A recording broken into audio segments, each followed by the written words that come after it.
And yes, we were very concerned about the continuity of the Untitled. We didn't want to drop our membership figures. We didn't want to become unattractive, unrelevant, irrelevant. Right? We didn't want to die. So we had to ask ourselves these questions. We asked ourselves, how can we find the world's best receptionists with all the technology we have nowadays? How can we include receptionists who are not in an active section?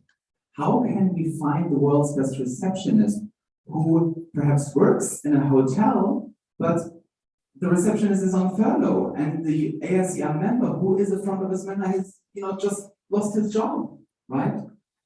So we had to ask ourselves the questions. We asked ourselves the question, how can we educate our members around the world at little to no cost? How can we bring all that value around the globe? How can we make sure that our members stay connected? How can we give them hope to stay as part of our association? Many questions we had to ask ourselves, and I'm very happy that we found answers to many of these questions. Not all of them, but some of them. And this is the reason why I am not only opening this year's AGM, but I'm also applying for the role of the international president for another 2 years term, because we haven't found all answers to the questions. Some questions are still in that room, right? Are we going to continue the communication on our AICR app? What can be improved? How can we develop our educational initiatives and things like that? How can we find the world's best receptionist regardless of the location? How can we finance it? How can we manage? So we didn't answer all questions, and it will be my pleasure to find answers over the next 2 years together with the current AICR International Committee and some other new additions to the committee. It will be my huge pleasure to do that for you. All right, AICR Experience. We have launched the AICR Experience already yesterday unofficially. We had to ask ourselves the question about the AICR Experience. Why on earth would an AICR member pay a fortune to travel all the way to a specific destination if you can enjoy the same, same shows, same content online at no cost? So we had to completely convert the International Congress to the AICR Experience. We added features which cannot be enjoyed online. A yoga session in the morning, for instance, or a workshop which is outdoors, or a GLA driving experience, or an outdoor team bonding activities. So those were all additions we created because we wanted to provide you with an experience which is unique, which is local, which is special, which cannot be enjoyed online. But at the same time, we appreciate the fact that people from all around the world are watching us, and they still want to get this AICR spirit, which is why we have become inclusive, not exclusive anymore. We invite them in and get at least a little bit of the experience of the AICR. We have exciting 4 days ahead, and we have selected 4 fantastic hotels you are all staying in. And this would not be possible with the wonderful help of a fantastic team, the organizing team of the Baden-Baden 2022. And before we're going to proceed with the AGM, I would like to have them up on stage just for that one moment of appreciation for what they have done so far. I ask on stage Timo Meyer, our head of organizing committee.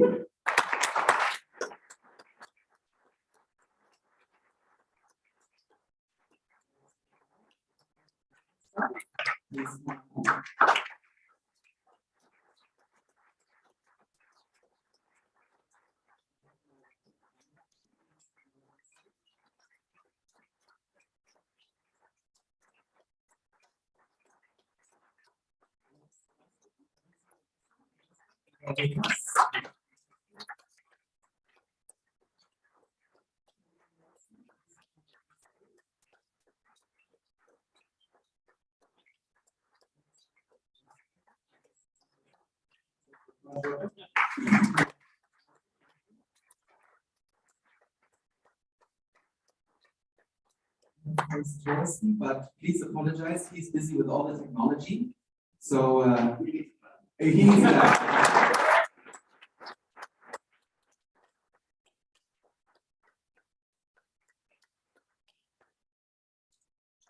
This wonderful group of people has made something possible, which is, in my opinion, was incredible, right? Because we didn't only plan the AICR experience in the midst of a pandemic and the beginning war and inflation here in Germany and Europe. I'm going to share one last story about the experience before we're going to continue with the AGM. In December, and I'm being completely honest, in December 2021, so only 5 months back, with the beginning of Omicron, and we had this virtual meeting, and we said, okay, we have proceeded, we've advanced quite far with the planning, but it seems like Corona isn't over, right? Omicron is happening, countries are going back into lockdown, we have that uncertainty again, and we had a diplomatic vote of whether we should make the AICR experience happen in Baden-Baden 2022 or not.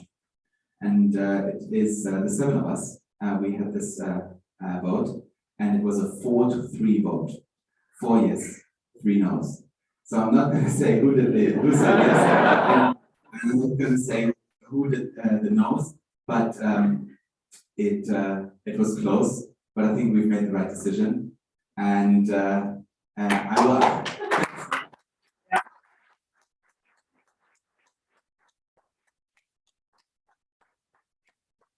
Well, the AICR experience has just started, so not, we're not there yet. Yeah, we need a lot of work. But if you need any help, any questions, etc., feel free to reach out to them, and they will provide you with answers about the AICR experience. Thank you so much.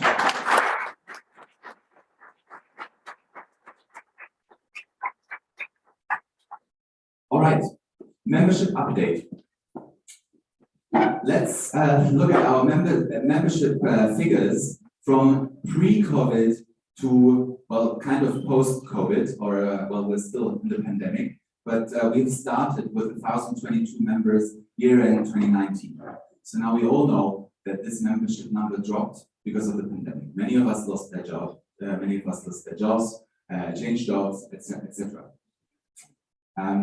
But when you compare the figure year-end 2021, in total, we're right now at 879. So yes, we did drop, but it's at 12-13% in total, and I think that is reasonable. I congratulate all the section presidents for the great effort and what you have done.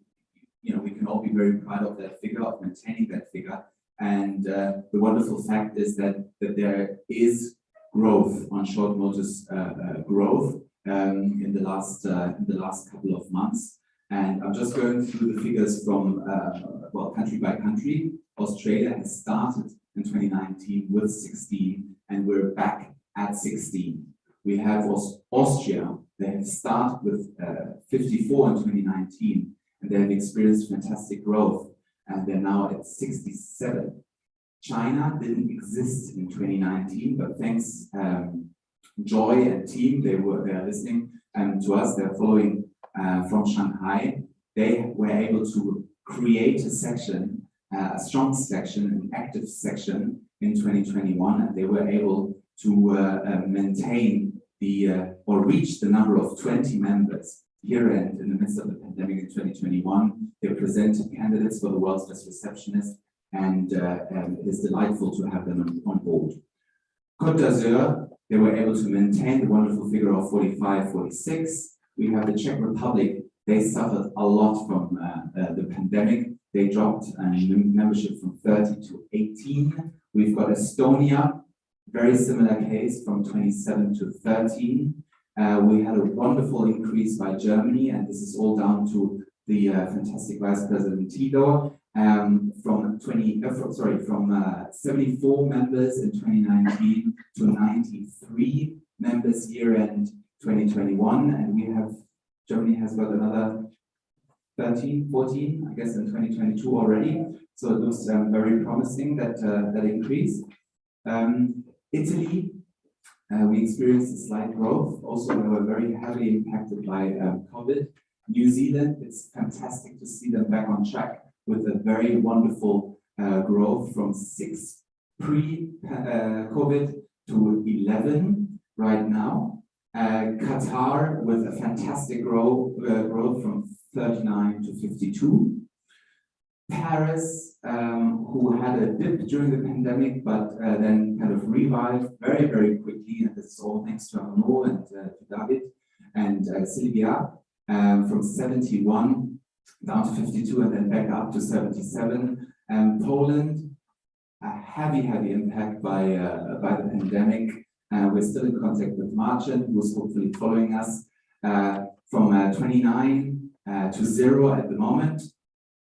Singapore, again, have heavy impact on the pandemic, 146 to 118. Switzerland with a drop from 178 to 152. UAE with a slight drop from 57 to 39. UK, Brexit plus pandemic, and all UK citizens or hospitality people know what I'm talking about. From 202 right now to 124, but I'm sure we will go back to that 200 figure in a couple of years' time, I'm sure.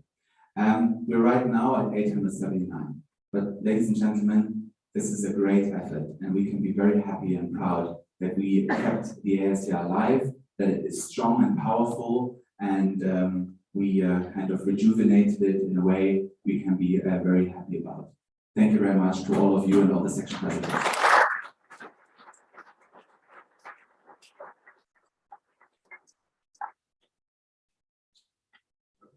Yes, please. Thank you very much, Aaron. I will stand behind the lectern, not to hide, but I have sheets of paper in front of me, and I can't put this and the microphone. Good afternoon, everyone. It's that time of the year again where I'm in front of you to talk about the Treasury report. I will go off piece for one moment, because today we are wishing a happy birthday to a very special person, a very special lady, and being very patriotic. It's Her Majesty the Queen's 96th birthday today.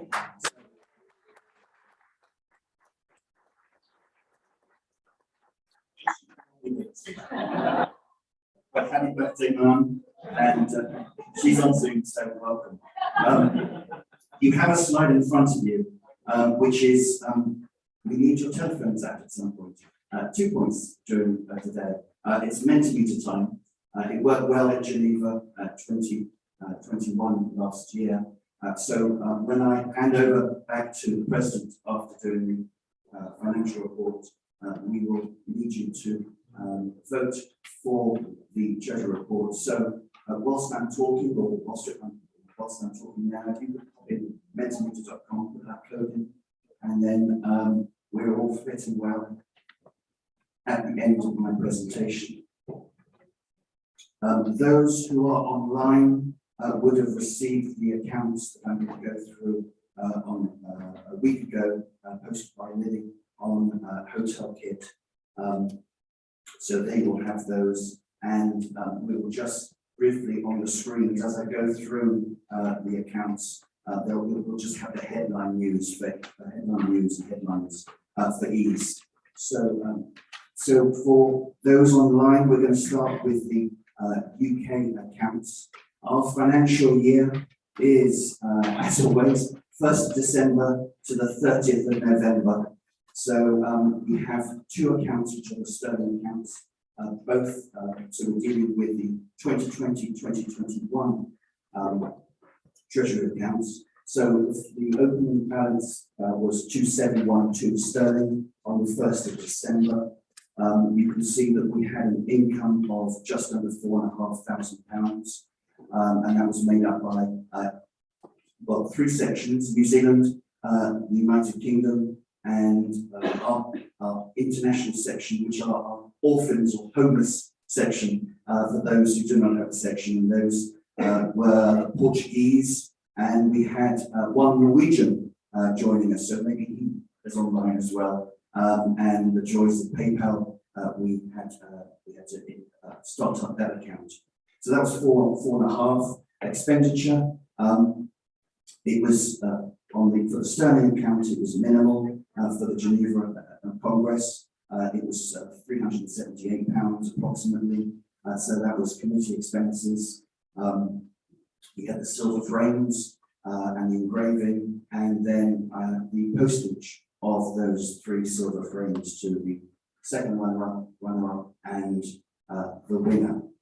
Expenses for all our Zoom meetings, 0.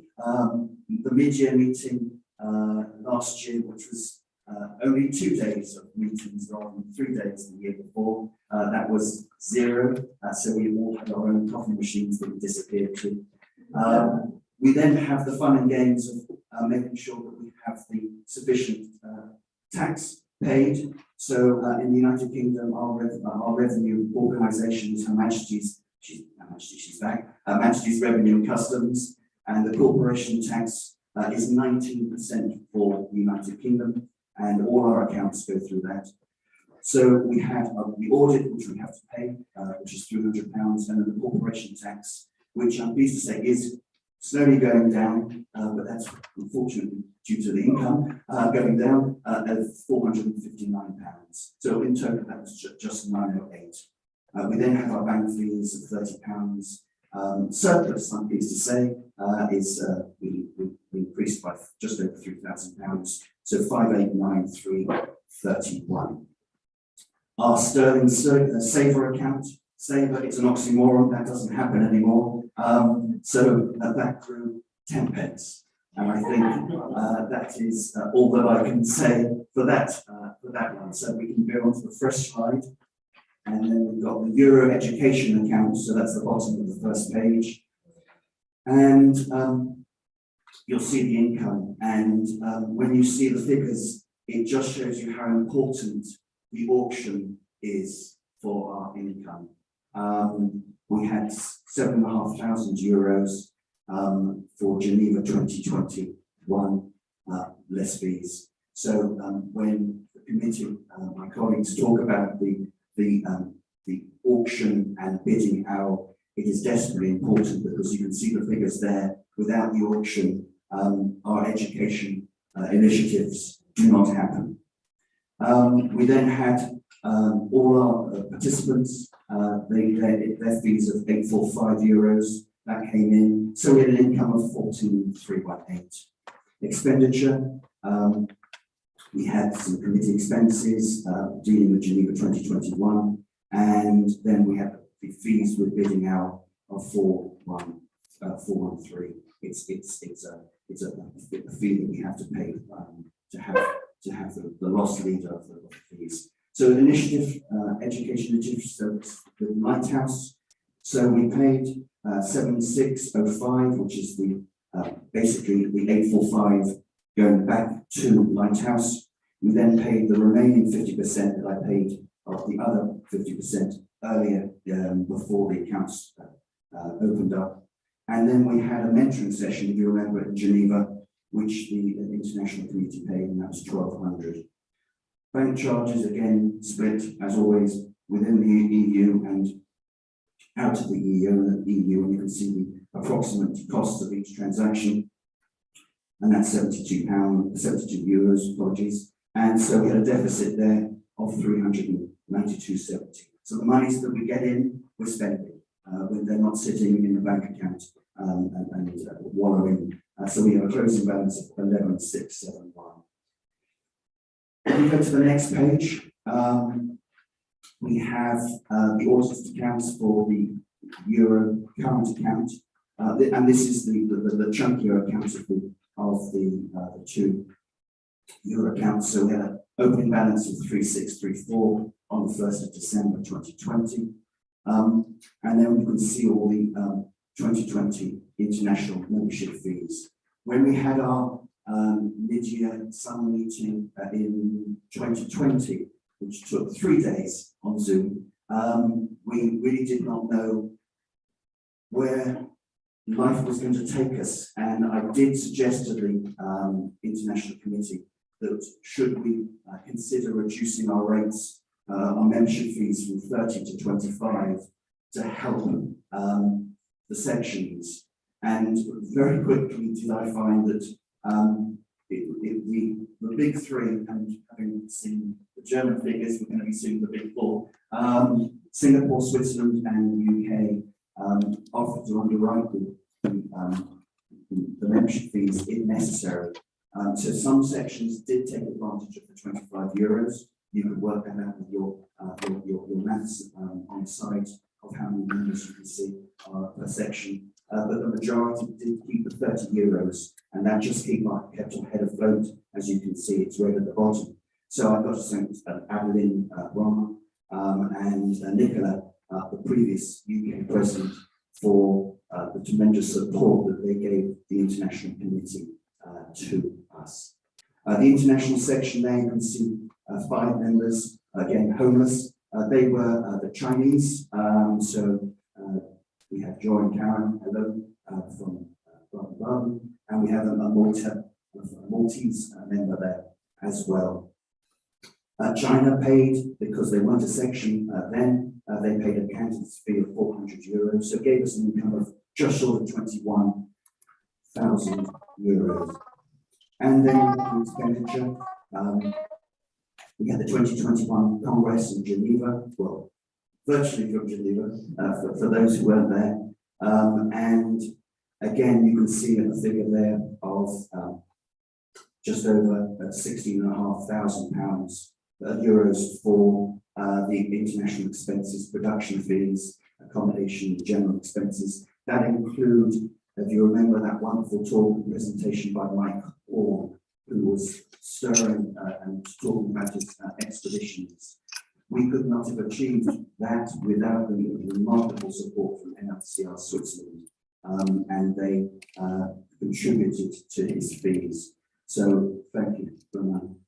Thank you, Marcus, who's not here, Gidio, thank you, Demetrius, Octavia, and many others. That was the remarkable support that you gave us, and thank you from the International Committee. World's Best Receptionist Finance, so the delegates who are here now, last year it cost me nothing, so that was the one thing that did actually work in my favour there.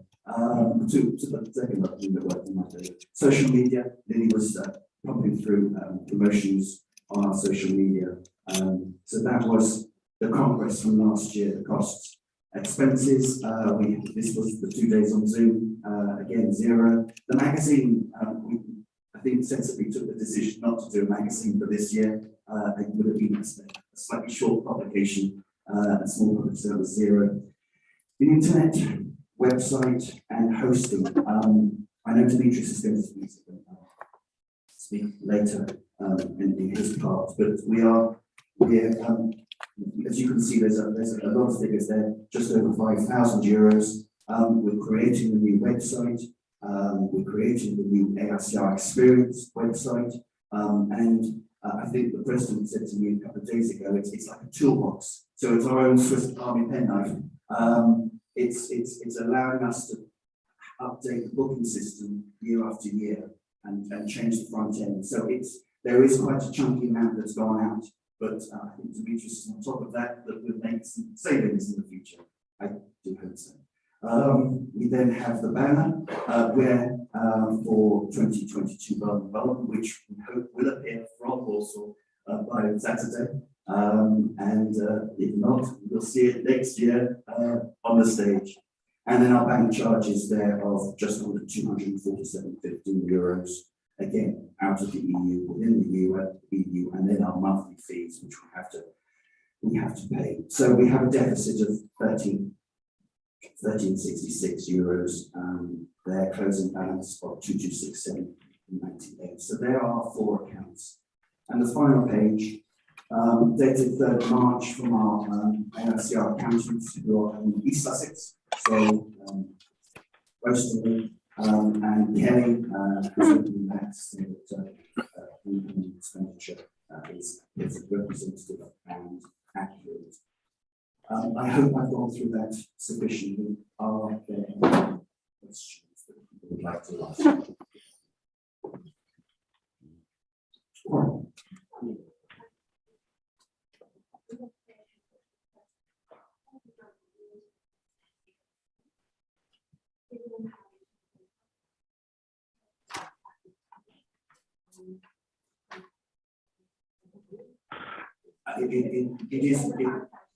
It is reasonable, and certainly with the support of Demetrius and Arian, we can obtain a discount, a reduction from the rise of GTIS, so they are aware. And of course, that figure does include our retainer for Nsci, so that allows us to have savings throughout the year that I can, for example, my emails went down 2 weeks ago, and it took an essential number of emails to get that back, but there was no question of anything other than getting the job done. So that's your.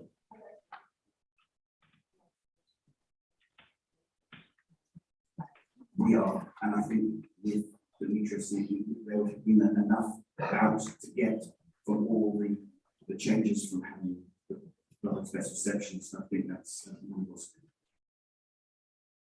There's the inclusion of a tool that we didn't have to in the past, which is 1400 essential and allow us to optimize in the future as well. So we can one shot in an optimized way of this now. I may add something here for the question of add to what Demetrius is saying. We compare prices with regards to the booking engine. Okay? And there are many booking engines out there, and they are quite reasonable price. They do for every transaction. Year after year after year after year. And we decided not to do that because obviously every year we would hopefully run bigger and bigger AICR experiences in congresses. So we decided to go for this one-off fee. And as I said, so we can now give it to Doha or to Brazil afterwards at no cost. They are able to update. In Arian zuhören, wie gerade irgendwas erzählt. Use it year after year at no additional cost, which is great. Exactly. Yes, one of the sections. Yes,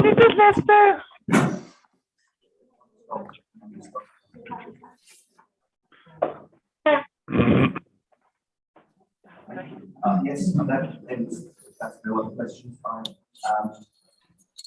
Es ist so I'll lieb. hand over to the president to present the accounts to the floor, Jetzt Thank gerade you so nicht. much, Duncan.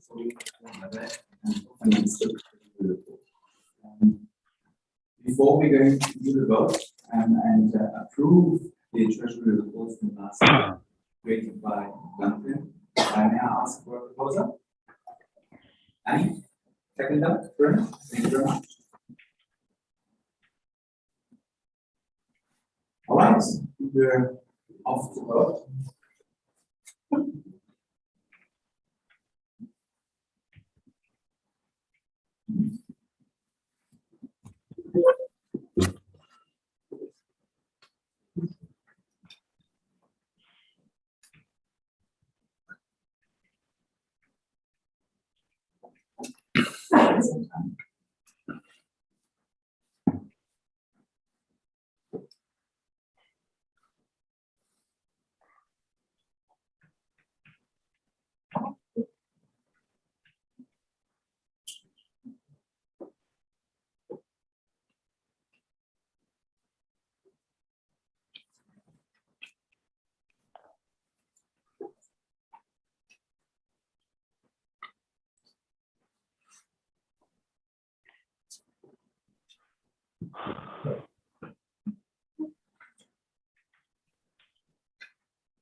All right, so internet, wireless is not connected because it took too much time talking. So we're going to reload and then show and see the results of the Treasury report.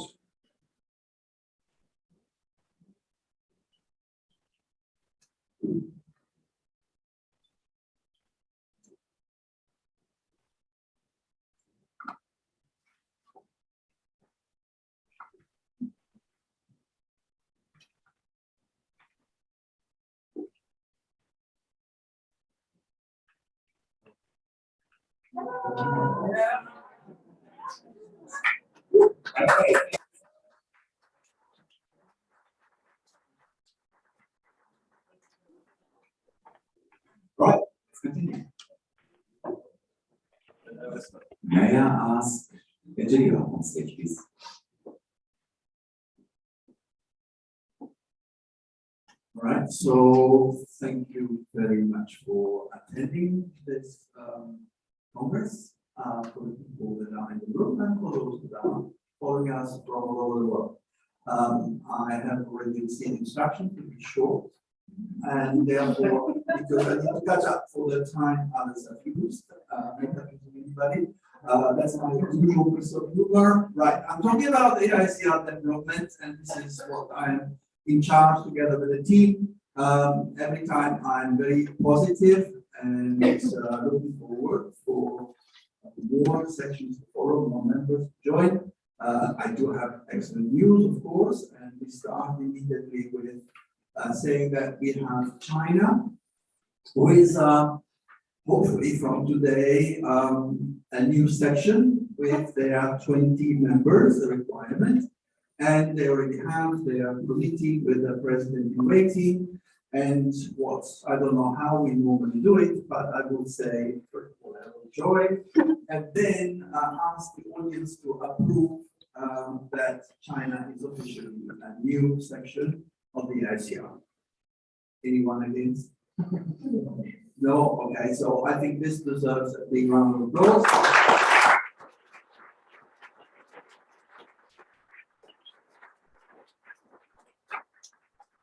We are hoping to have more sections being officially admitted or to the AICR International, the family. Negotiations are work in progress. And I would say that next time we meet, probably in Doha, definitely in Doha, we would like to welcome the Philippines because they are really, really motivated to join. They did already present candidates with wildcards for the competition, that's the Receptionist of the world. Morocco, it's not their fault, right? It's because of administrative procedures. They're working hard, and we know how things work, especially in some countries, but we never give up. Hope is there, and we would like to welcome them also officially next year in Doha. Portugal was in the pipeline. There was a lot of hope, there was a lot of effort, there was a lot of work done. We had even some members who had already paid their international membership fee, correct, Mr. Treasurer? But that for some reasons, they decided they're not ready. Let's put it this way. So we hope they are ready by next year. And then there is a lot of potential. And this, thanks to the world's best receptionist, people are discovering what the AICR is and everything that it means. So we think there is something moving, and we are all there to support them. And we'll be happy to welcome more people and more sections by next time. This is will be my 5 minutes. Thank you very much.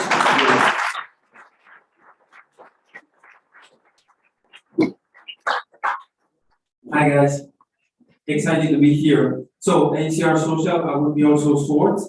AICR social media, one of the answers that we're looking for, I think we found it, Arian, to a lot of things. What we do different, we're more regular, we post whenever the occasion.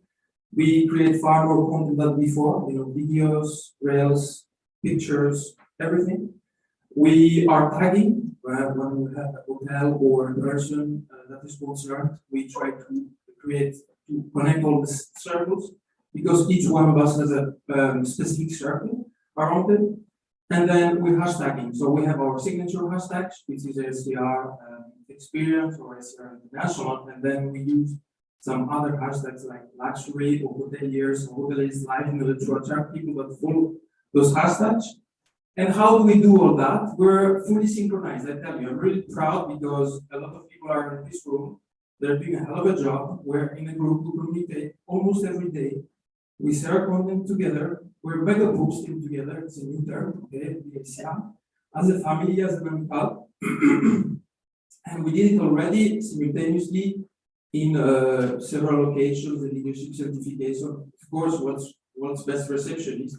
AICR Experience, the wild card, and IRD. And when you try to see what all this brings us to, what is the outcome, I found a random example of Carmen from UAE. You can see all the views we managed to have there, 6,636. The engagement is huge, a lot of people are seeing us, and we can see that despite the trend of the members, we can see where the thing goes, since all of social media pages there, they have the rights, networks. We have some networks, some social media are not used anymore, like Twitter, but hopefully Elon Musk is going to work there and we'll have the next big thing in social media. So we keep to ourselves to be present. We exploit YouTube, as you can see here, we're live on YouTube now, okay? Right here. Thanks to Thorsten and his great work. We are putting all our videos there, so feel free to follow, like, subscribe, okay? All our pages, you have the stats here of AICR International, but you don't have the stats of AICR World's Best Receptionist because they're from the same poll. But please follow those accounts, okay? We have Facebook, we have Instagram. Please follow them. And AICR Social is all of you guys. And until now, I see all this engagement and all these stories and the way we create content. You're doing a great job. And thank you for that. I always share your stories and whatever you post and when you tag us. Okay? So let's go to the next slide, please, which is a milestone. Arian already mentioned it, okay, and we discussed it last night, and I think we're getting AICR 2.0, to my opinion, okay. So we'll never forget this summer where we're like, on a Zoom meeting, all of us trying to figure the traffic lights of a GDO, with the red scenario, and yellow scenario, and green scenario, and all that kind of stuff. And finally, the answer to the question was the red scenario, so everything goes digital, okay? No problem, we do a digital competition, we do a live broadcast on the scene, and then we organize this in a few months. It's okay, not just okay. It was a hell of a work, and I think it worked. We used our social media pages, YouTube, Facebook, simple things. They're all around us, but we'll never realize that we're there, And we say, okay, let's use this, let's use this tool. And the results, what are the results? Okay, over 2,000 views, 483 unique spectators from all over the world. Wow, impressive. The biggest congress we ever had, guys. It was amazing. And you see all these countries here, Germany, France, of course, this is in Europe, but you get Bermuda, you get North Macedonia, you get Bhutan, you get, all over the world, people watched us. And this is great. And what's next? It's a good question to ask yourself. What's next? And then what's next is with the red scenario, as Arian said, we created, let's say, a positive problem because it was really cool that we could see all that kind of stuff. And then what's the reason for people to travel anymore? So it created AICR Experience, and we said, where do we put all that? Well, we have already started with this website, the world's best receptionist website, okay? But what is the main thing about it? What's the key fact? Is with 3 words you describe the most of our association, okay? World's best receptionist. This is what AICR is most about, okay? So we said, okay, maybe we should put the AICR experience there, okay? And this motivates people to come, and we post it on the website, and then we create a booking engine so people can book, and this booking engine can be reused and reused and reused forever, okay? And we don't pay fees for every person that books. And then we say, maybe we need a big roof for everyone. You know, we need a roof for the Amical family. So you have in the living room the world's best receptionist and the AICR experience, and then you need to have our AICR International in the kitchen preparing things.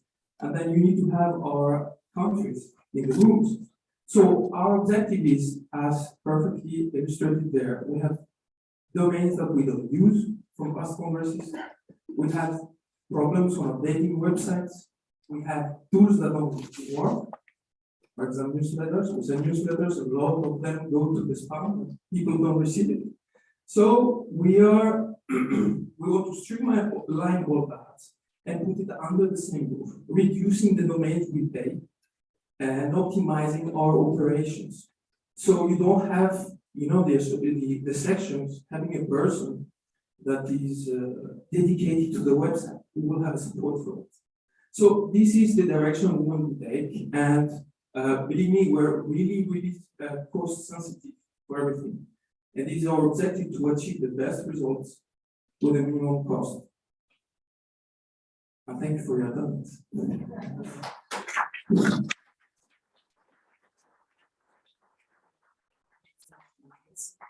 I keep it short and crisp with regards to the AICR app. The initial idea is to connect members from all around the world at no cost, right? So we stay connected, especially during a pandemic. We don't know what happens, but we want to stay connected.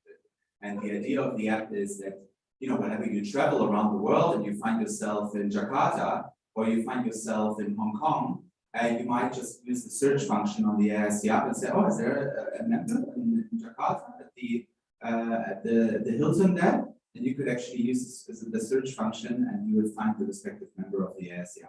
So it has got some great functions, direct messaging, updates, announcements, discussions, and so on and so forth. It is an ongoing process, all right? It started as a crazy idea, and we continue to work on it, which is why we have invited Hotel Kids in to the AICR Experience. You will find them starting from tonight in the dinner locations, and they're going to support the kind of official launch of the AICR app here in Baden-Baden. We will anticipate to communicate through our app and obviously share all this information, share all the moments, but also use the AICR app as a wonderful cloud-based toolkit for our committees, for our section presidents. And for the people who have been president or who have been part of the committee, you overload your personal computer with images, with videos, with text, and so on and so forth. And it's all stored locally. And then your computer breaks, or I don't know, you change jobs, and this information gets lost. So it's a huge problem because we always start from scratch. And with the Hotel Kit app, it's in that cloud. The cloud is secure, it's safe, it will not go anywhere. And whenever that person changes jobs, it will stay. Whenever there's a new president, this information will stay. And your computer, your mobile phone doesn't get overloaded with it. Okay? So it has got some great benefits, and we continue to work on the user friendliness. Then obviously we all know that Hotel Kit is designed to be a hotel toolkit for hoteliers and hotel operations, a great communication tool, especially internally when you want to communicate with your peer colleagues and other departments within your hotel. But thanks to Mario Sturmhauser, the founder and CEO of Hotel Kit, he designed that app especially for us, additional cost for us as a little gesture of appreciation for the love and the loyalty we have between Hotelkit and the AICR. Thank you so much.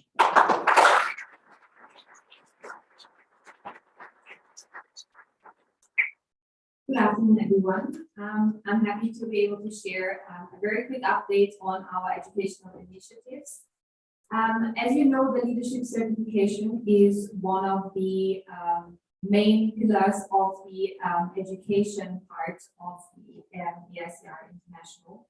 And the leadership certification has been going strong now in its 6th year, with currently 11 participants in the class of 2022. And last year in 2021, we had 7 graduates from the leadership certification. I will keep my information about the leadership certification short, since I will be talking about it again tonight for a few more minutes at the casino in Baden-Baden. But I quickly also want to mention another big project that we have been working on in the past 2 years, which is mentoring. Again, you will hear some more about it tonight from Nina, who is here in the room and who is also a graduate from the leadership certification.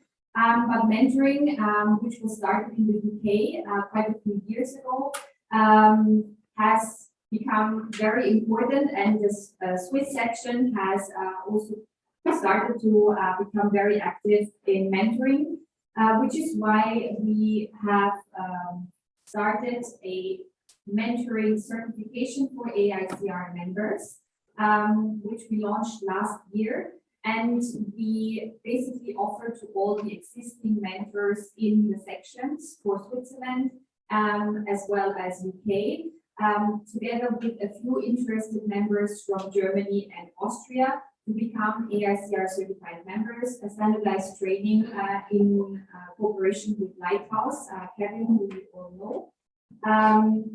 And we are going to continue to offer this training to leadership certification graduates who have already in their curriculum since last year have a training which is based on mentoring. And then this is a build-up training for them to continue their education as part of their AICR education journey after their graduation.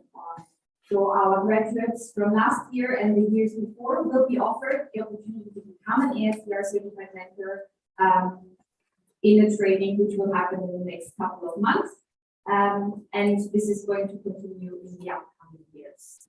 Another initiative which we started last year is that we are offering mentoring to the top 3 winners of the World's Best Receptionist competition. And I believe we have a couple of people in the room. Aditya, for example, from Singapore, who has been in the top 3 and has taken up this opportunity to be a mentee for a year and be mentored by one of our AICR certified mentors, and Max, but will be joining us later. So I believe both of them would be happy to share their experiences as mentees in this relationship. And of course, our top 3 winners this year will benefit from the same. I have presented this circle previously, but basically during the Congress in Geneva, but I just wanted to highlight it one more time because it is a really big vision that we as AICR International have with regards to the journey of basically starting from a candidate, a winner of the Receptionist of the Year competition, will then go on to represent their section in the World's Best Receptionist competition. Our intention is that these, and the main aim is that these members, these candidates will remain very involved with the AICR because they are the future of the AICR, which is why the vision is that they become junior members of their sections and mentees being mentored by an existing mentor in a section by, for example, being a winner of a competition, even in their section. So, for example, Germany has also started offering a mentorship program, I believe, for the winner of the Receptionist of the Year competition. UK has been doing that for many years. So after being a mentee and a junior member, obviously the candidates, they are growing in their career, they're developing themselves, and they will be taking on their first official managerial position and becoming official AICR members, stepping up from being a junior member. And then they want to continue to grow in their career, and we at AICR want to support them, not just with our workshops at the AICR experiences and congresses, but also with the leadership certification, which of course is open to all levels, but was intended originally to be on a managerial level. So the intention is for those members who are starting and continuing to grow in their career to take the opportunity to participate in the leadership certification, and after a year of graduating from the leadership certification, becoming an AICR certified mentor and becoming a mentor themselves. So this is how the circle closes, and that is our big vision, which we have started to work on in the past couple of years and will continue to work on in the future. Very important, Aria mentioned it, a very big support for us and for these educational initiatives is our auction, our annual auction, which is live and happening since yesterday. So in case you haven't logged on, please go to biddingout.com, go in the search field and enter AICR, register yourself and start bidding for the amazing vouchers that we have received from so many member hotels around the world. Thank you to all these member hotels, also for some of those who are watching online, for your great support. Without you, obviously a lot of the educational initiatives would not be possible. So thank you very, very much.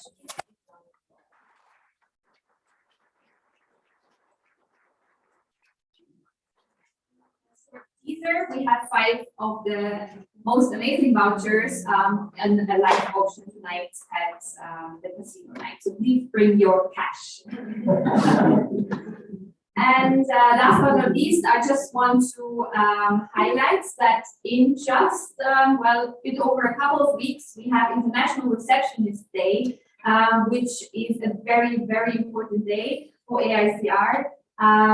Which we always celebrate in big style. The last 2 years it was mainly virtual, unfortunately, but I do hope that all of you take back this date in your calendar and do something special in your hotels, celebrate with your teams for the first time again, being able to do that in person. And of course, the AICR social team will do some great initiatives online, which they will be posted on. So I'm handing over to Doris now. Thank you very much.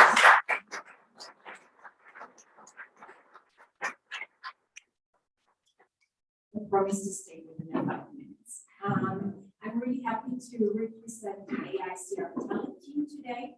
My dear colleague Marvin is watching us online, and he sends his regards and his love to everyone. So I would like to start with the wild card.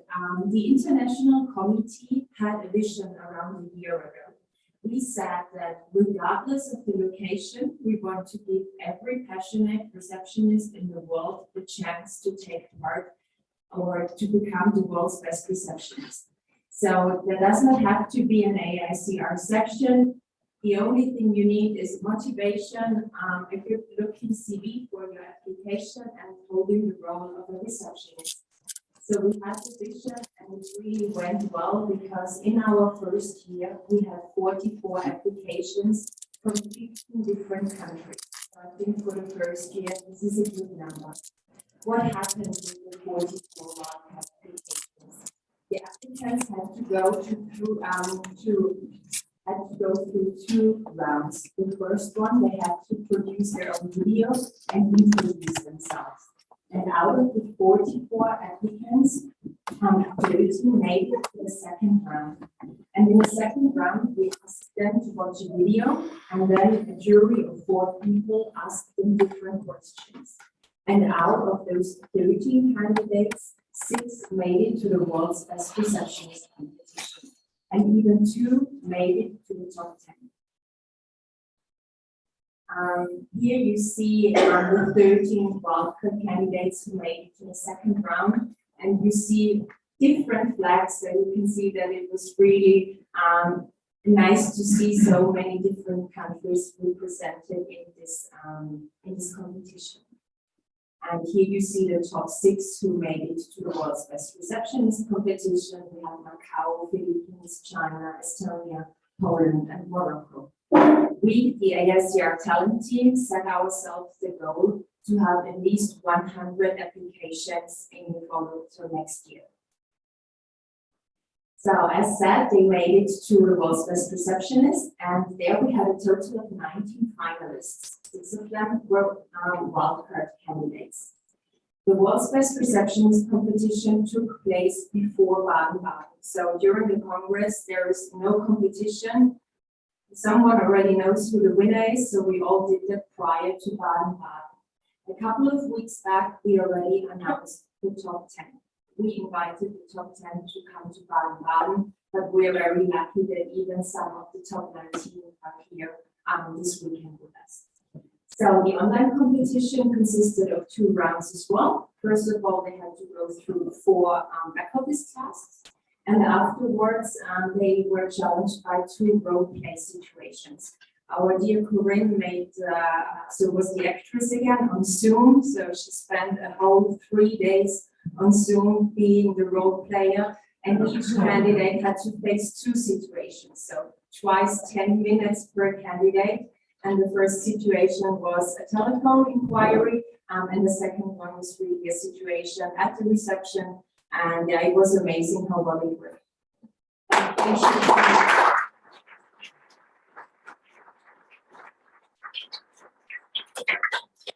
So basically, this is the update. We are really happy that a total of 9 candidates are here today. Another one will join tomorrow, so it's a nice number, and we're very happy that you're here. And if you have any questions on the wildcard or the world's best receptionist, please reach out to us. Thank you.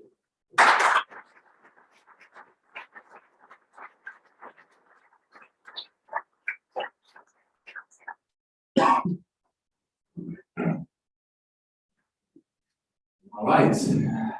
Yes, Baden-Baden is still in our forehead, and we're all excited to be here, but the International Committee is obviously already working hard on finding the ideal venue, the ideal destination for the next AICR experiences, for the next international congresses. And you will see Doha, Qatar in 2023 here on that list. So, and you've been seeing Doha and Qatar for quite some time on that list, so we had to postpone it. And but I'm happy to say, if nothing else is happening, we will be planning with Doha, Qatar next year, thanks to the great help, work, and preparation, loyalty, and endurance of Patricia and of Carlos. We've had already quite a couple of phone calls and discussions on how we will make it happen. We are quite well advanced already because we do have the dates for next year's Congress already. It's going to happen, it's going to start on the 25th of February 2023. It is a Saturday, and the end is going to be the 28th of February. It's a Tuesday, and I've heard some great insights already about next year's Congress, but feel free to reach out to Carlos to learn more about his proceedings.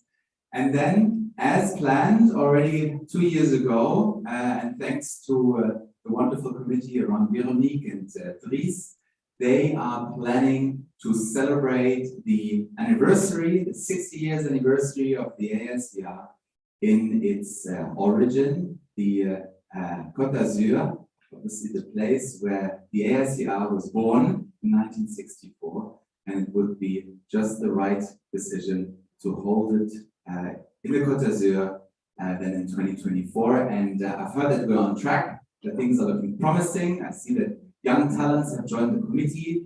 So I think it's a great start to be the successful host for the 2024 Congress. In terms of 2025 and 2026, we've learned that things are very dynamic. They may change, and there are a couple of plans in our back pocket, but it's too early to publish those, and I hope you understand. Thank you so much, Kerolos. Thank you so much, Veronica.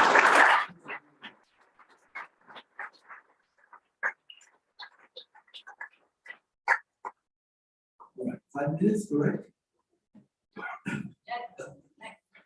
So, this year is an election year, and for those who know, this is just a repeat, but for others, tradition and statutes are saying that first we elect the president, and then the president forms his or her committee. Of course, the campaign started some months ago, and we were expecting some applications, far too many, so we had to choose, and we kept one. That's it. So, okay, you never have more than 1 or 2 candidates, and this year we only have 1 application, and the application is someone who already know, that's Aaron. So all we have to do, unless I have, and this is something that the statutes are also saying, if in this room, and I don't know if virtually this can happen, but if there is anybody who would like to stand up and say, I would like to go for this position, okay, that is something we accept. We are in a democracy, and that works. So my first question is, in this room or anywhere else in the world, are there any applicants to this position? You only have 3 seconds to make up your mind. Okay, apparently it's not the case. So we have to proceed in the following way. I'm not rehearsed this, and this is the first time I do it, so that's why you can feel some hesitation. Yes, sir. The investigative code considers personal report. Okay. Yeah. Thank you, Roland, because, all right, so the technicality of it is that we need to probably refresh. Okay, we need to reconnect. Everyone has scanned the code? What is important is that you have scanned the code, and this is also inviting the people that are watching us. They can also vote from their end, okay? So please take the time. If you are as slow as I am, it takes some time. We need to know if there's someone in the room who has some proxy votes. Yes, our secretary, Which I need to do. there are proxy votes over there. Okay, Proxy votes. and they are virtual. They are not paper votes. So proxy votes have them handy. Make sure you are all connected to Mentimeters. Scan the code or simply connect using the website and the code. And then I need a green light in order to see how So I have the three. vote. Slow down. Okay, no problem. We will be confirmed. 6 proxy votes, 3 over there, any more? It's like an option here. No? Right, 7 over there. We need to add that to this. Okay, no, but there is a point we have, well, normally we ask the president to leave the room and we call it back. He's still But here. I know. You see, that's because we're doing it for the first time. We definitely have a majority, and thank God there's also someone that is against, so must be Aaron. Okay. All right, so with no further saying, I think we need to invite Arya to come back. And please welcome him back with a round of applause.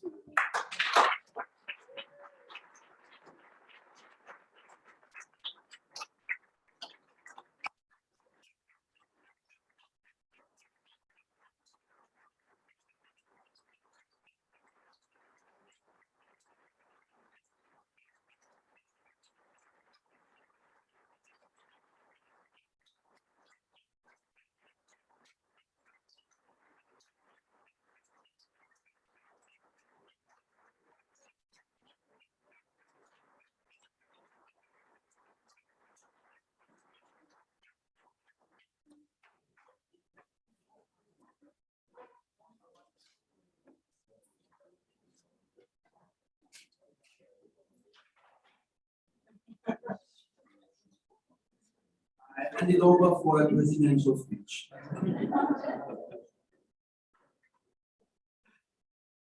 Thank you very much for your trust, for your support.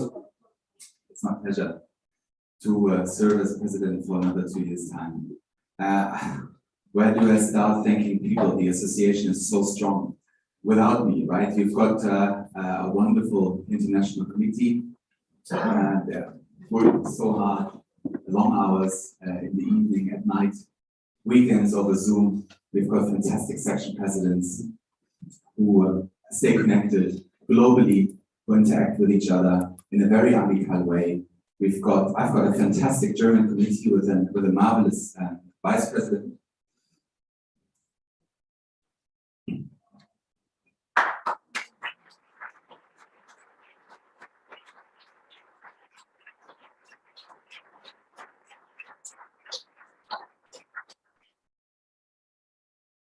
I would love to thank one special person.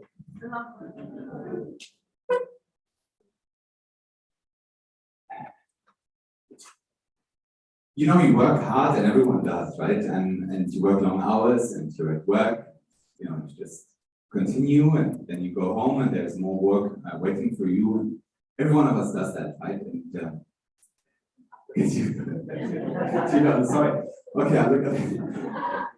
Sorry, thank you.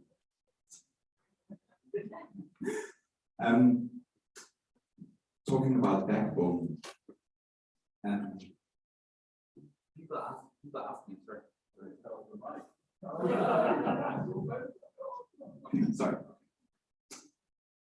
People ask me, how do I manage these, you know, these things, the pressure, the workload, you know, being a general manager, being AICR German president, international president, having 2 wonderful kids, and yeah, doing well, done my MBA and things like that. So people ask me, how do I manage? And I have one simple solution to that. It's the backbone, right? It's my wife.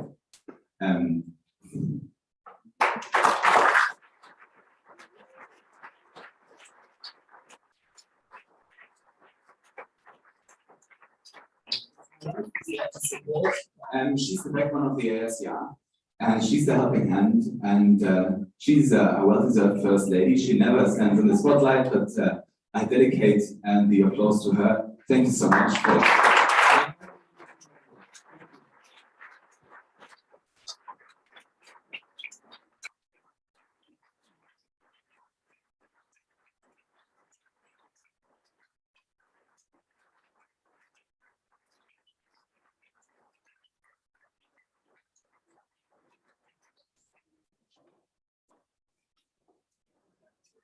Okay, that was emotional. Sorry about that.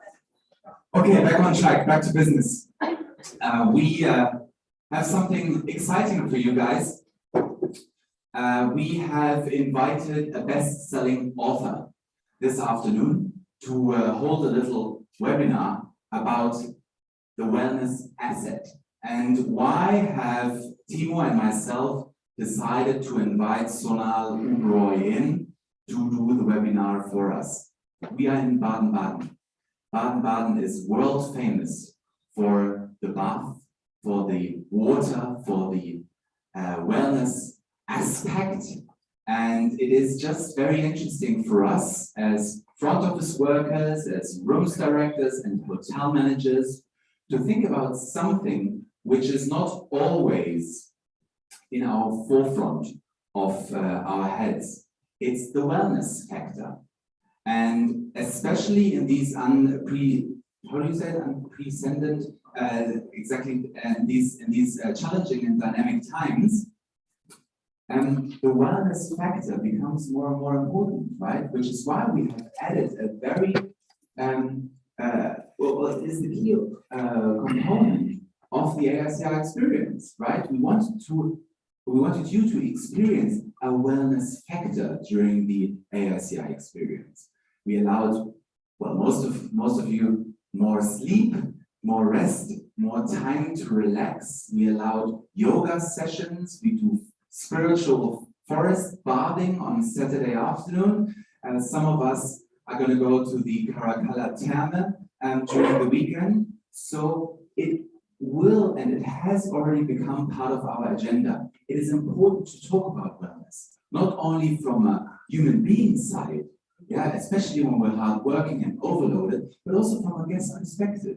Wellness has become a key component of the hospitality DNA. It has become an asset. And this is why we thought it would be wonderful to invite the best-selling author, Sonal Uberoy, in to hold a little webinar, which will be virtually. She is dialing in. Is she already online? Now she's online. Okay, wonderful. She is now online. She's a very, very famous spa director from multiple brands, from Four Seasons over to other luxurious brands around the world. From what I know is that she's currently in Spain and being spa director there at the Four Seasons. And she wrote that book not for guests, not for random clients or consumers. She has written that book for hoteliers or future hoteliers. And we have bought, the AICR Organizing Committee have bought a number of books. Here you find there in the back. The book normally, it is 19 euros per book. We are offering you to take these books with you at no official price, okay? We have left a little, small bowl in the middle, and feel free to donate something. The donation will go into our educational funds.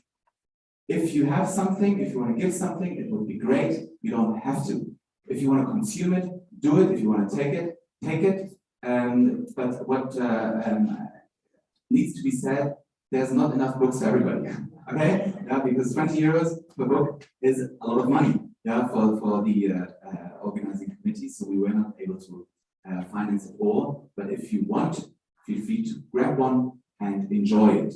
Tima and myself have already done it. We've learned a lot. And we're delighted to present Sonal Uberoy to you, who is going to share some insights about her experience and about the wellness asset. Are we live? Not yet. Okay. Okay. Before we're going to do that, shall we do a toilet break? Yeah?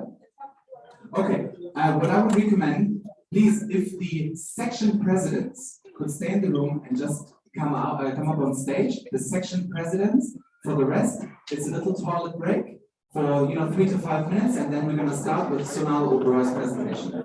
Okay, thank you so much.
Ja. So. Jetzt kannst du vorne einschalten, dass ich wenigstens das Bild schon mal rüber switchen kann.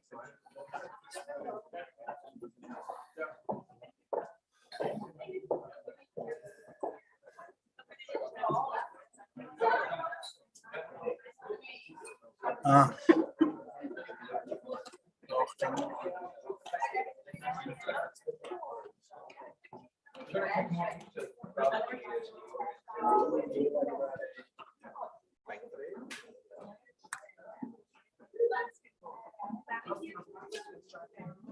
ja? Wie musst du einschalten?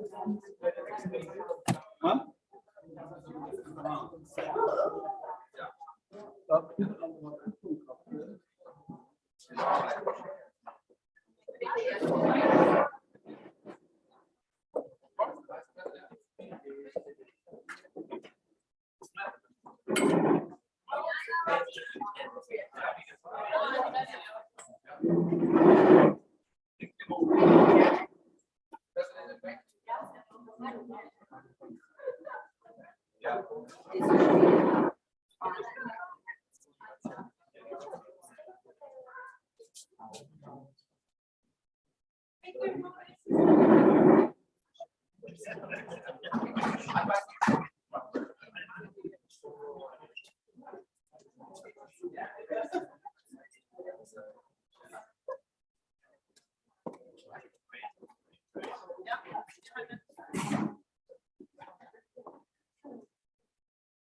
Great.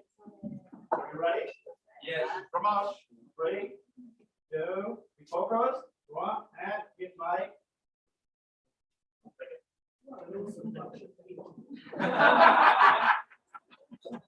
And 3, 2, 1.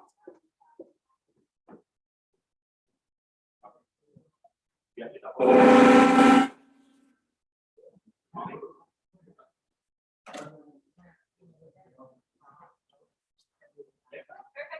Thank you.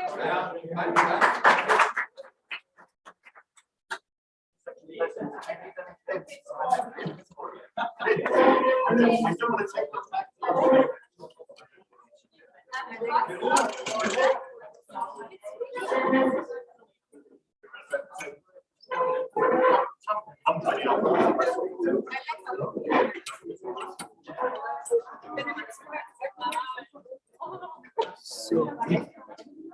Ja, aber das ist musst du den umziehen, den Laptop? Nein.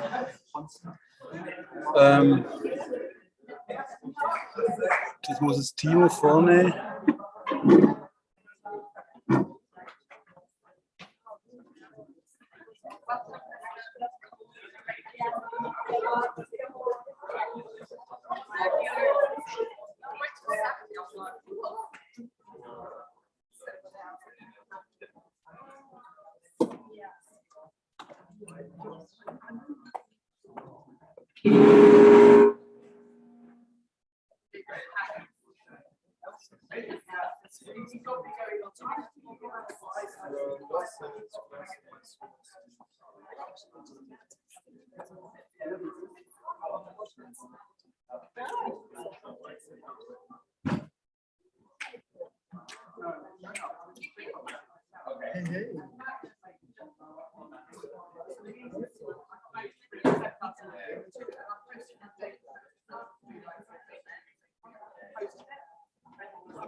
Mach's nochmal, probier's nochmal.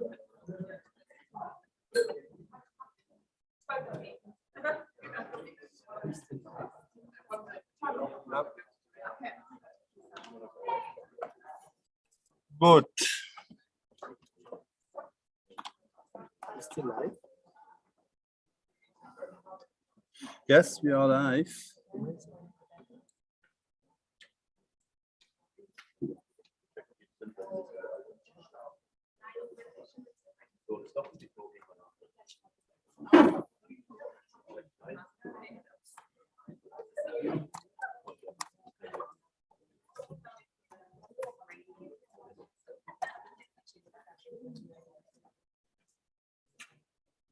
Are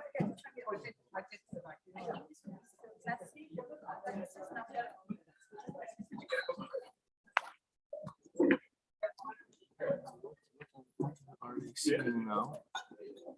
The guys online. Are they seeing this? Shoot. So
So,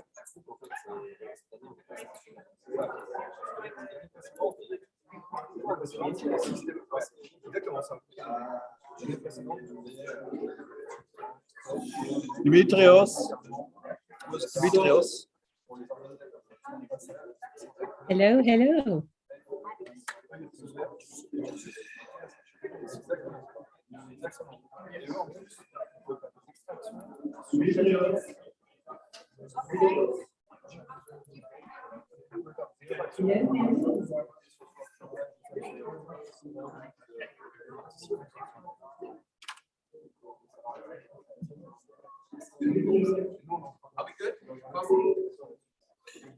Wir haben Signal dort. Hello.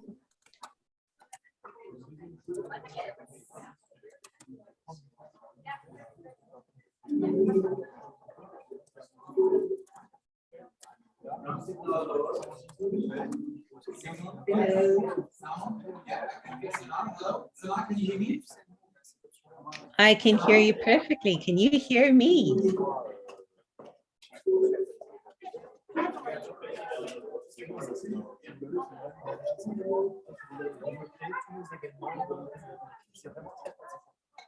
I can hear you perfectly.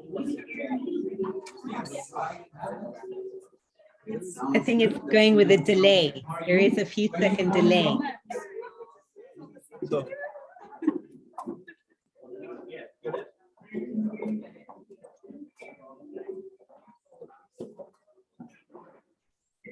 Going with a delay. There is a few second delay. Yes, there is a delay, but it's okay. If you do your presentation and if you are in your flow, we try not to interrupt you. So if you stay in your flow, I think it will be fine to continue. Perhaps we give ourselves another 2 minutes because the people are still on the breaks and we ask them to be seated and then we will continue, right? So that's now. Perfect. That's perfect.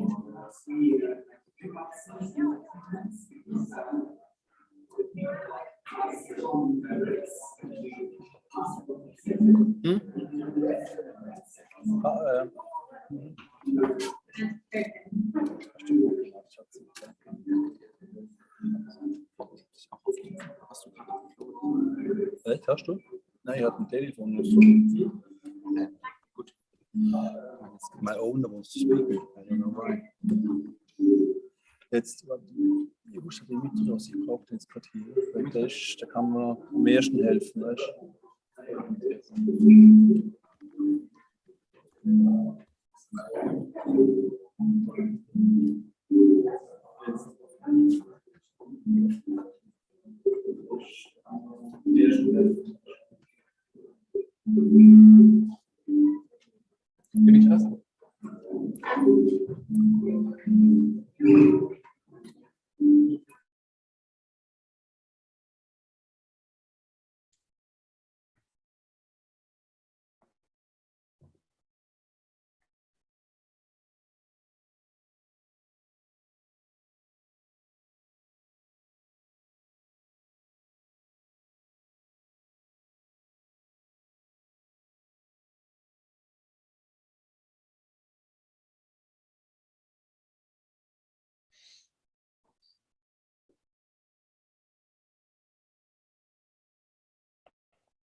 Hello, everyone. Can you hear me?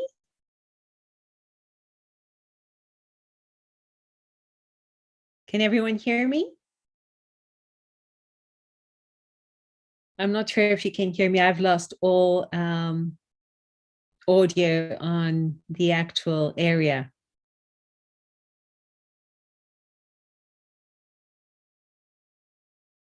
Perfect.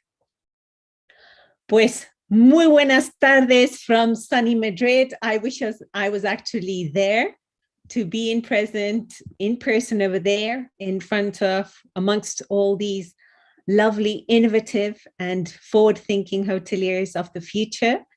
Thank you so much for having me here. And today I'll be talking about a subject that is very important to me, wellness. And as Ariane mentioned, I'm the author of The Wellness Asset. And today, the idea of the presentation is to talk about the importance of wellness and also how we can make wellness actually a tool that makes our businesses profitable.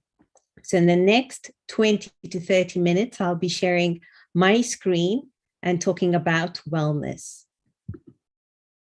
So here is the screen. Perfect.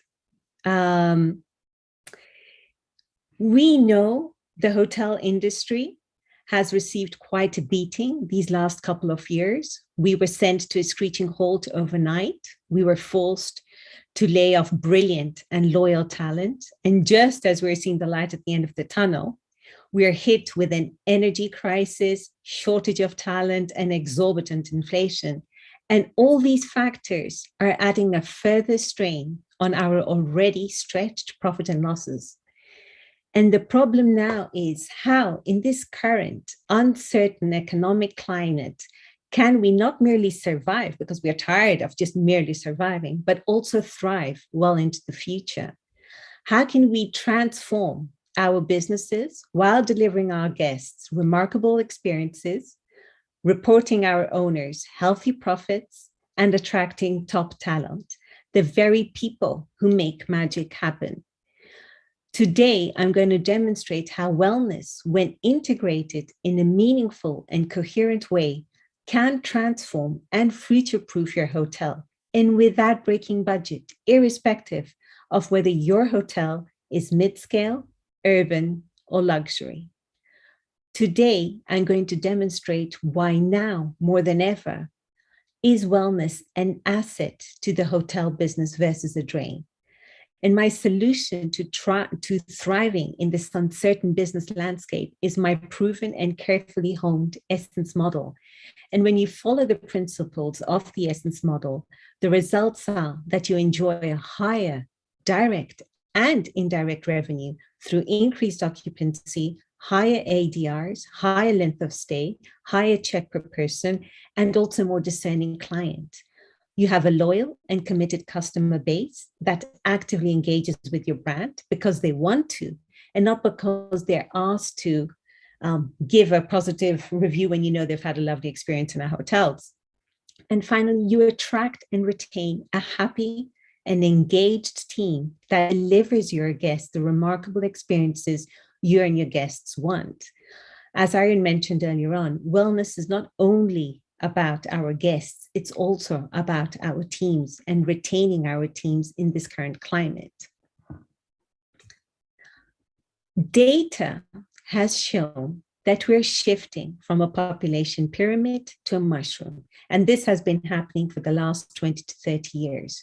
Traditionally, 50 to 70 years ago, we had the population pyramid, where the bulk of the population was young and productive in the 20 to 35 age bracket, with healthy birth rates and a life expectancy that is not of that today. But by the turn of the century, the population pyramid slowly changed into a mushroom, with the bulk of the population aging, while only a small percentage at the base. And if we look at what has happened in the last 20 years, from 2020 to nearly 20, from 2000 to 2020, we've seen a further shaping of the population mushroom. We can see that the bulk of the population at the turn of the century was at the productive age group of 30 to 39. And then that shifted 5 years ago to 40 to 54, with a marked narrowing of the base of the once pyramid. And by 2030, it is said that the bulk of the Western population will be between 60 and 64. Hence today, they're between 50 and 54. Now, I'm talking about population pyramid and mushroom because it is important to understand what is happening to the population. Many businesses and many conferences, we're all talking about tackling the younger, more high-tech and digitally fluent market, when in fact, the ones with the most disposable income are actually mature. In less than a decade, the bulk of the Western population will actually be between 40 and 70, which means today, this mass is between early 30s to early 60s. And if we cast a wider net, we actually are catering to 5 decades of the population, from people in the 20s to those in their 70s, who are very actively consuming and contributing. And these 5 decades of the population each come with different needs, consumption patterns, lifestyles, aspirations, and well-being goals. And this doesn't only affect our guests, it also affects our workforce, the very people we hire that make our businesses tick. Hence the cookie cutter, one size fits all approach to our offerings and recruitment drives will no longer work. Hyper-personalization became a trendy word several years ago. I now say it is a fundamental part of our success if we are to thrive in today's multi-generational world. And how do we successfully and sustainably achieve this level of hyper-personalization? We do this by making wellness an integral part of our asset ecosystem.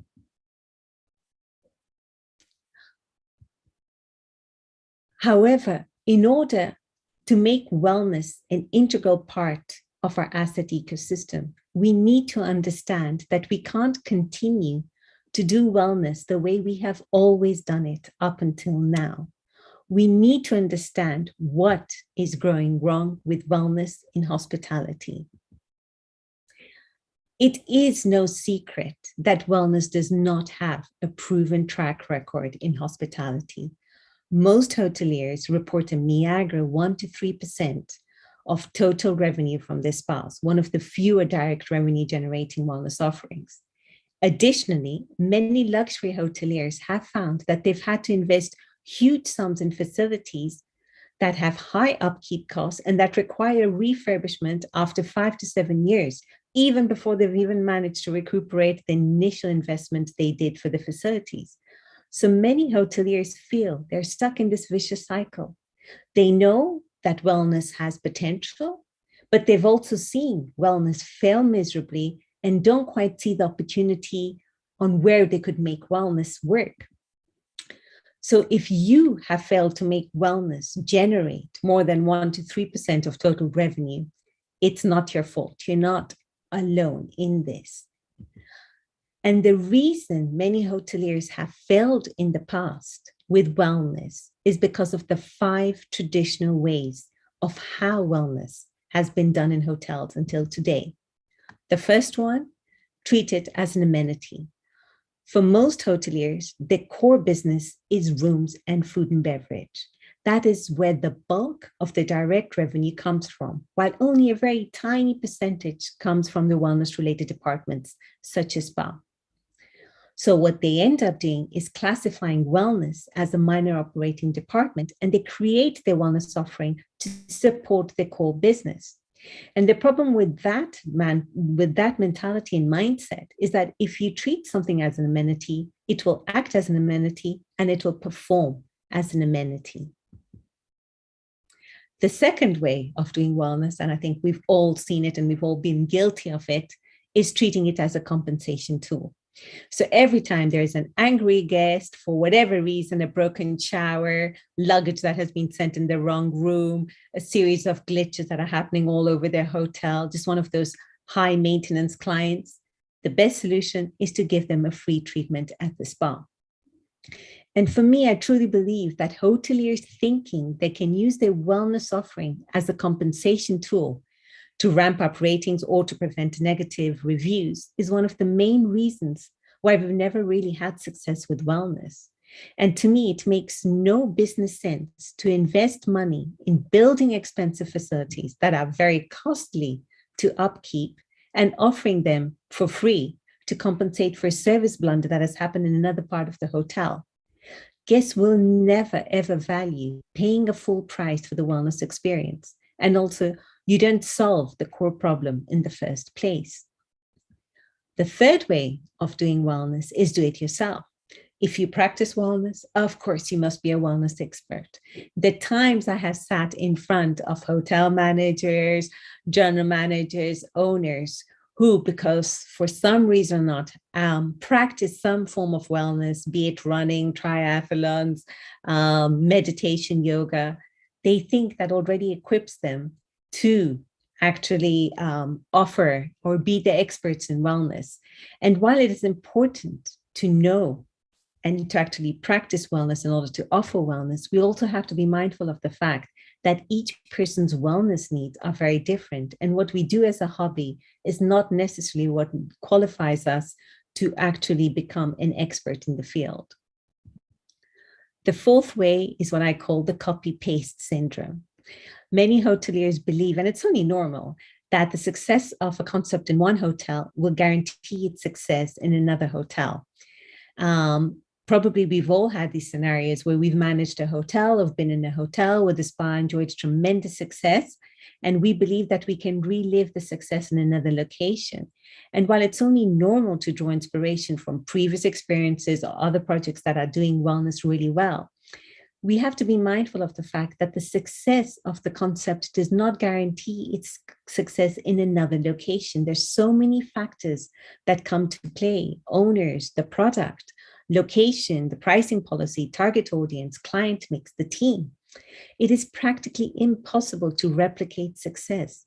And that's why we have seen so many big and established brands struggle to build and consolidate their image when they enter into new markets. And the last way of doing wellness traditionally has been to subcontract part of the wellness offering to third-party operators. After all, hoteliers, you are experts in the hospitality business, not the wellness business. So it makes sense to a certain degree to hire external wellness operator to actually manage the wellness operations. However, the problem with that is that's a very long call. It is difficult enough for us as brands to continue following our brand values and staying true to our essence. Now, if we're then going to also try to align it with the third-party operator and expect them to evolve and also align with our values, it's a very tall order. And we have seen this happen time in and time out. And what happens at the end is we end up delivering a fragmented experience to the end client for a very small fee at the end that could be a fixed rental fee that we would get at the end of the year for the space. So these are the 5 ways that wellness has traditionally been done in hotels. And there is nothing wrong with these ways. And we have all opted for one of these ways in the past as we've tried to figure out how to consistently and sustainably make wellness work.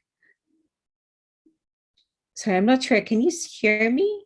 I don't know what suddenly happened to my screen. I assume I would get a chat message if you could hear me. If you could not hear me. Okay.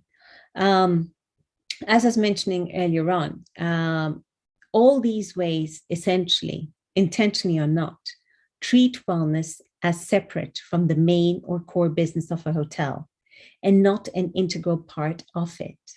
And with this mindset, it is no wonder most hoteliers report a meager 1 to 3% of total hotel revenue from their wellness offering. You can do wellness successfully and profitably. And you don't need grand facilities, a cutting edge offering, or overpriced wellness gurus to do so. You do it through shifting your mindset and keeping your guests' needs front and center of your business. You do this by adapting your business to the rapidly shifting market.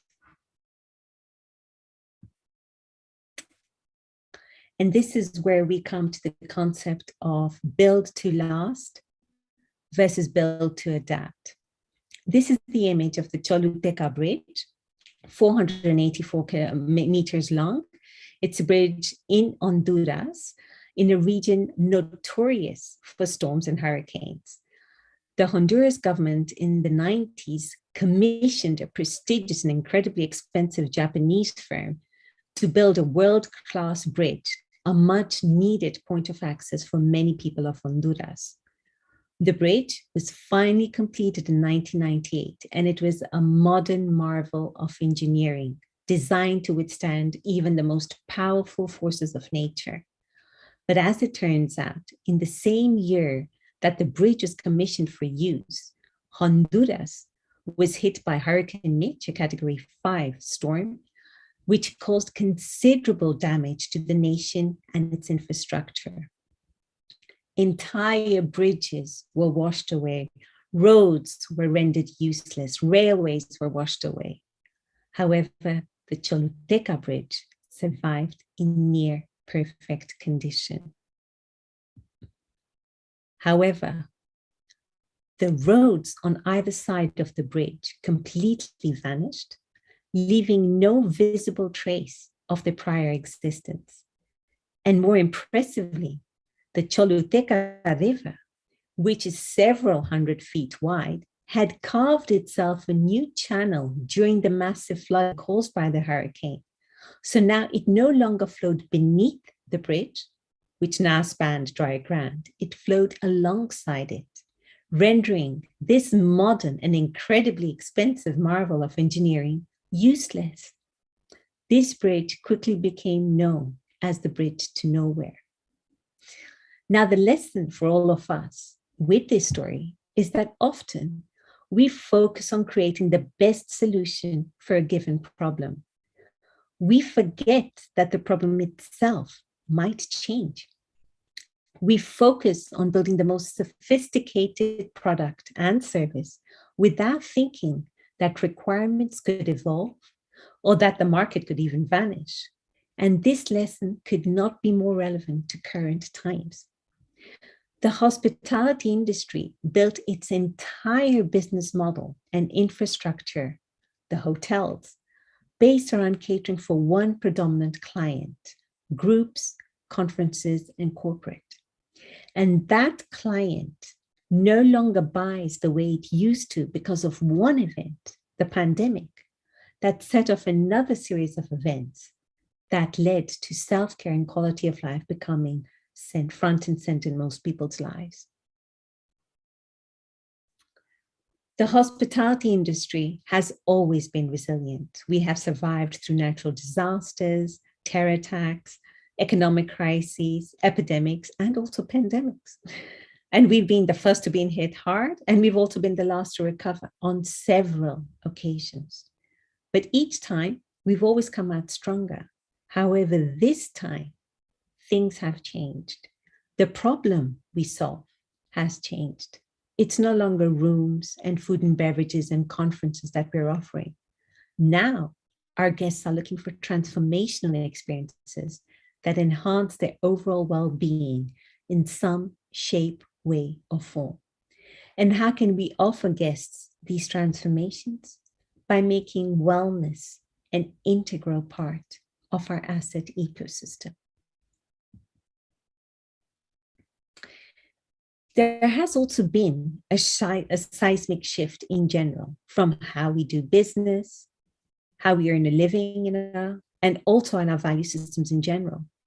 And one thing the pandemic taught us was the importance of health, the importance of stopping, albeit forced on us, reflecting, spending time with our loved ones. And it has also forced many of us to revisit our value systems, because what we took for granted, the freedom to move freely, to live freely, to have stable jobs and stable industries, ours being one of them, suddenly changed. Now, more than ever, people's decisions are based on the quality of their lives. And this definition of what quality of life means has changed. People are increasingly making lifestyle choices. They're moving out of the city and into the suburbs as working remotely gains traction. The spaces we live in and inhabit in general have become incredibly important, from where we sleep, where we live, where we work, to even where we go on holiday. Nature and community are on the top of our lists.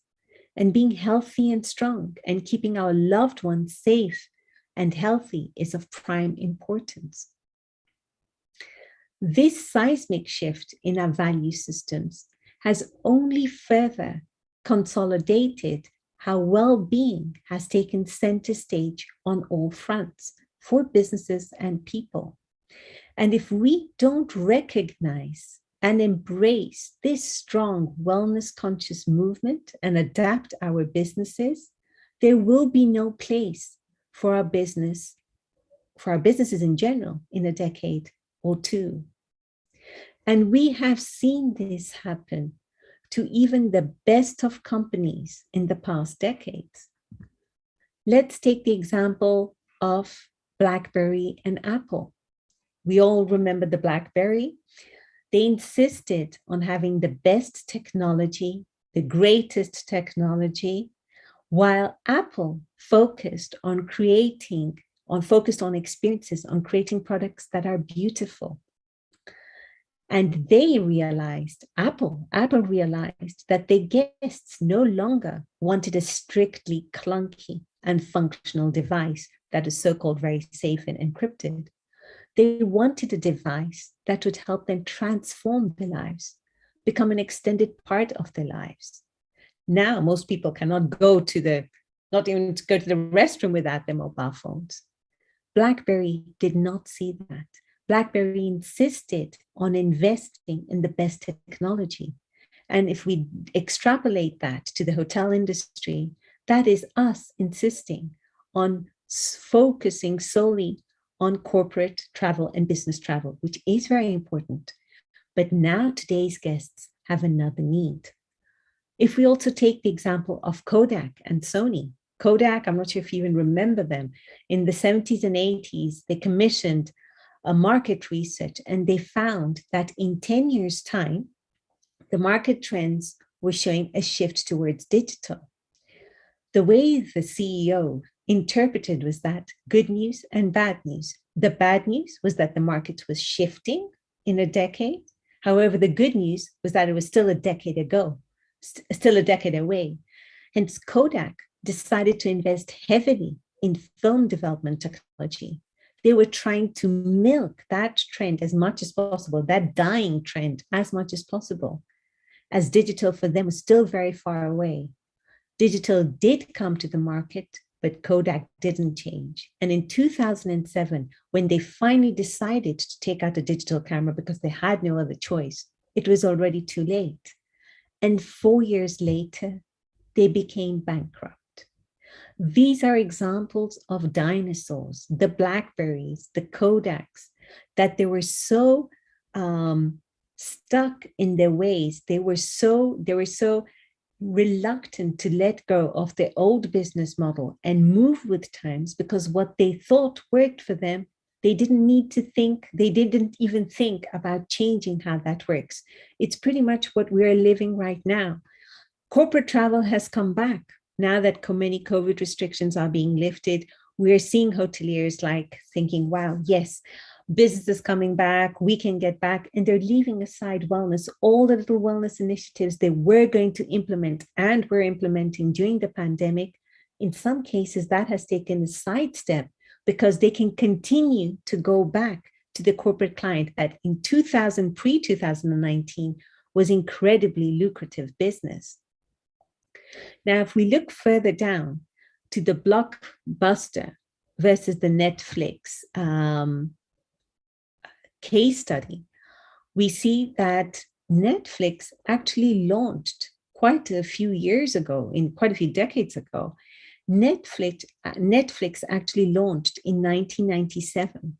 And in 2000, they approached Blockbuster for a $50 million merger, which the Blockbuster CEO laughed away. And today, Netflix is worth over $200 billion, while Blockbuster only has one store left in the United States. And in 1994, in its peak, it's at $8.4 billion. The difference between Blockbuster and Netflix was that Blockbuster, they had created such a rigid and incredibly efficient revenue model that was based on late fees, whereas Netflix came in and they voted for a more subscription-based model with live entertainment in people's houses and no penalties. And the lessons we learn from the Netflix and Blockbuster scenario is that to never forget what you're truly selling. For years, Blockbuster dominated the video rental space, but at some point they lost sight of what business they really were in. And instead of focusing incredible and affordable entertainment to the customers, something Netflix was doing, Blockbuster put more stock in the model they're actually comfortably using. For Blockbuster, they did not think that their brick and mortar business would soon go bankrupt. This is also our hotel businesses. Our hotel businesses, we've built spaces, huge conference rooms, huge giants of hotels in some regions, 800-room hotels, all catered towards the mass market. And that's essentially a brick and mortar business model, asset-light approach, and high profits.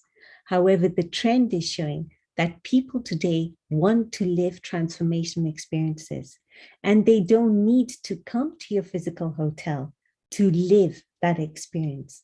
We can also engage with our guests in a way that is unique. We can engage with our guests before they actually get to our facilities and long after they've left. And the way we do that is through connecting, through their well-being in some shape, way, or form. It doesn't need to be healthy detox routines. How we create these transformations, how someone feels a greater sense of well-being is so individual.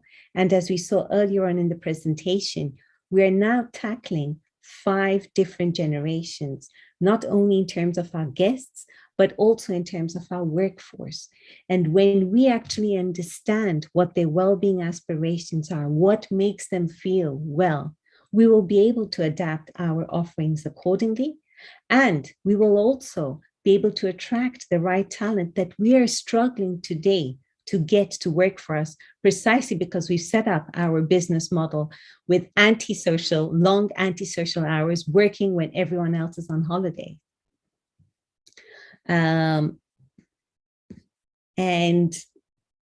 we have now seen that on a demographic level, we've seen the importance, we've seen what's happening in terms of demographics. We've seen the importance of building to adapt.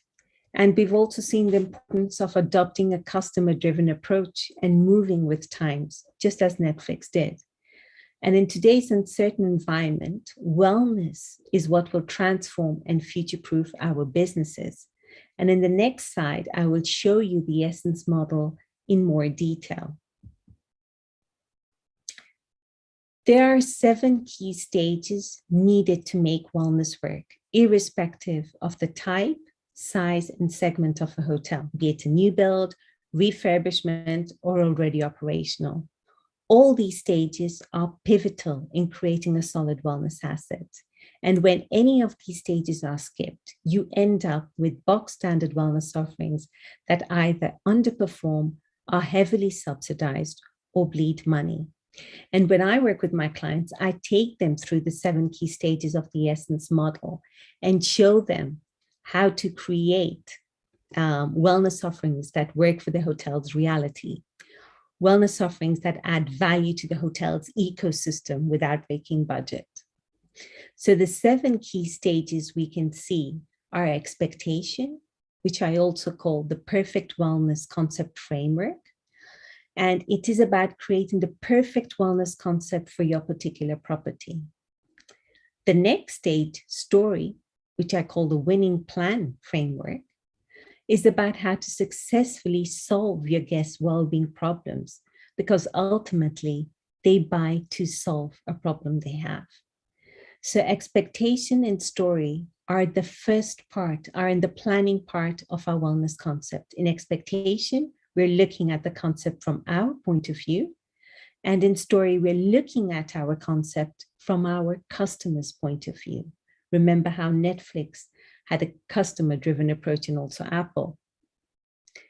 Then after expectation and story, we enter into the implementation phase. And the first stage of the implementation phase, system, which I also call your special way framework, is about creating your special way of differentiating you from the rest. And then the next stage of implementation is execution, which I also call the lean and ideal team framework. Execution is about how to pull the right team together that wants to do wellness the way you want them to do.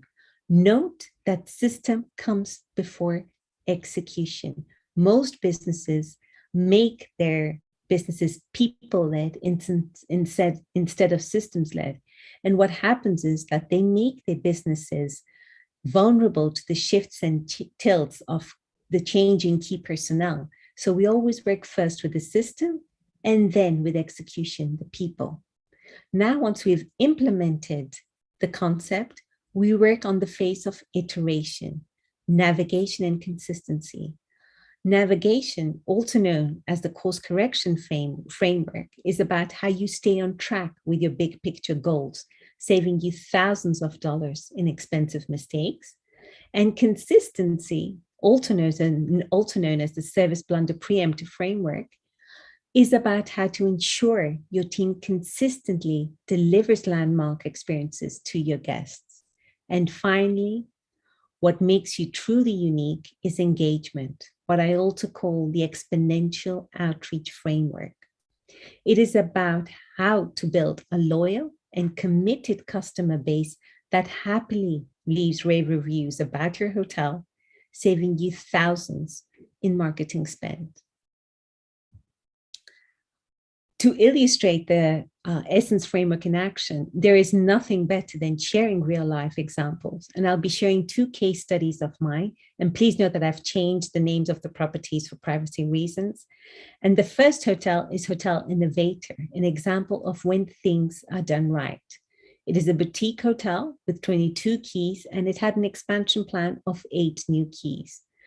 The challenge was to convert this beautifully restored but empty hotel into a profitable business by tripling ADR and average rent to the new wellness concept. And the approach we followed was that we followed the 7 principles of the Essence model. We ensured we had the right wellness concept that not only satisfied the owners, but also addressed the wellness needs of the ideal guests. We created our special way of doing wellness that differentiated us from the rest instead of a trending therapy, and found talent locally that we successfully trained up to deliver these landmark experiences and without breaking budget. 6 months after opening, we stayed true to our concept, despite the temptation to add the latest gadget. But instead we also opted to fine-tune the details to better it. We made mistakes, but we put the right checks in place to avoid repeating them. And finally, we went that extra mile to curate special moments for our guests that they could easily share. And the outcome was that within the first year of launching the wellness concept, the hotel reached its target of tripling ADR and average spend and doubling occupancy. It has been rated the best hotel in Spain and Portugal for several years in a row and enjoys a committed and loyal customer base that actively engages with the brand. And today, that hotel is a landmark in the region and the country, and it has changed the way wellness is done in luxury in the Iberian Peninsula. The second, however, case study, Hotel Traditionalist is what I call it, is an example of when things are done wrong. Another boutique hotel with 40 keys and an expansion plan of 6 new keys.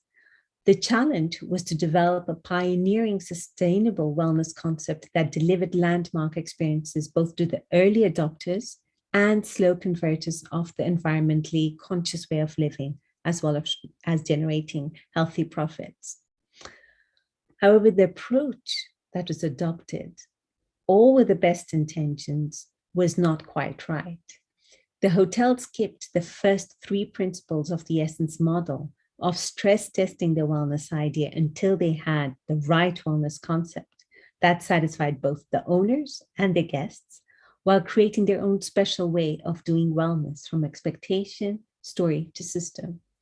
Consumers of alternative therapies, the owners had designed the wellness concept based on their well-being goals and hired expensive therapists to work their magic, but they didn't really show them how to do things.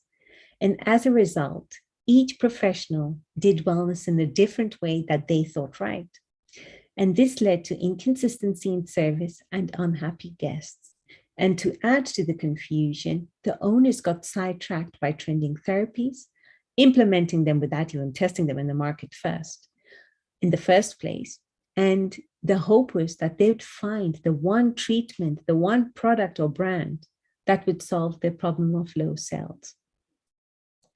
And the outcome was that they had inadvertently set themselves up for failure from the outset, having gone through several phases of trial and error, some incredibly costly, but none of them successful.